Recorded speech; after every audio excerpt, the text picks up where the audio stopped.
बिळूर तालुका जत जिल्हा सांगली येथील श्री काळभैरवनाथ देवस्थानास ग्रामीण क्षेत्र विकास योजनेअंतर्गत 3 कोटी रुपयाचा निधी आमदार गोपीचंद पडळकर यांच्या प्रयत्नातून झाला मंजूर। भाजपचे युवा नेते लक्ष्मण जखगोंड यांनी दिली माहिती। जत तालुक्यातील महाराष्ट्र व कर्नाटकातील लाखो भाविकांचे आराध्य दैवत असलेल्या बिळूर तालुका जत जिल्हा सांगली येथील श्री काळभैरवनाथ मंदिरास ग्रामीण तीर्थक्षेत्र विकास योजनेअंतर्गत श्री काळभैरवनाथ मंदिरास ब वर्गातील तीर्थक्षेत्र या ठिकाणी विविध विकास कामाकरिता 3 कोटी रुपयाचा निधी आमदार गोपीचंद पडळकर यांनी वेळोवेळी प्रयत्न करून मंजूर करून आणल्याची माहिती जत तालुका भाजपचे युवा नेते लक्ष्मण जखगोंड यांनी दिली। ते म्हणाले, जत तालुका हा सांगली जिल्ह्यातील सर्वात मोठा तालुका आहे। या तालुक्यामध्ये अनेक ऐतिहासिक मंदिरे आहेत। त्यापैकी बिळूर तालुका जत जिल्हा सांगली येथील श्री काळभैरवनाथ मंदिर हे ऐतिहासिक मंदिर आहे। या मंदिराला आतापर्यंत एवढा मोठा निधी कधीही मिळाला नाही।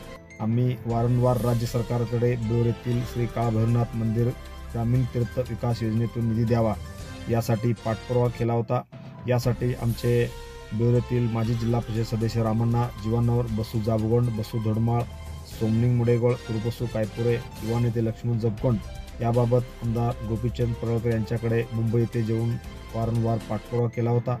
त्यांनी याची गंभीरतेने दखल घेऊन राज्याचे मुख्यमंत्री एकनाथ शिंदे, उपमुख्यमंत्री देवेंद्र फडणवीस, अजितदादा पवार यांच्याकडे सातत्याने पाठपुरावा करून श्री काळभैरव मंदिरास ग्रामीण तीर्थक्षेत्र विकास योजनेअंतर्गत ब वर्गातील तीर्थक्षेत्राच्या ठिकाणी विविध विकास कामे करण्यासाठी 5 कोटी रुपयाचा निधी मंजूर झाला असून त्यास प्रशासकीय मान्यता मिळाली आहे।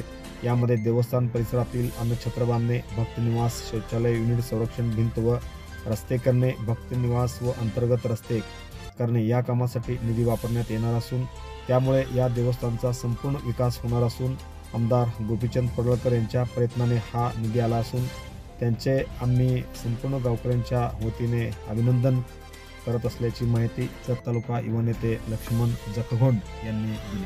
Press the bell icon on the YouTube and never miss another update.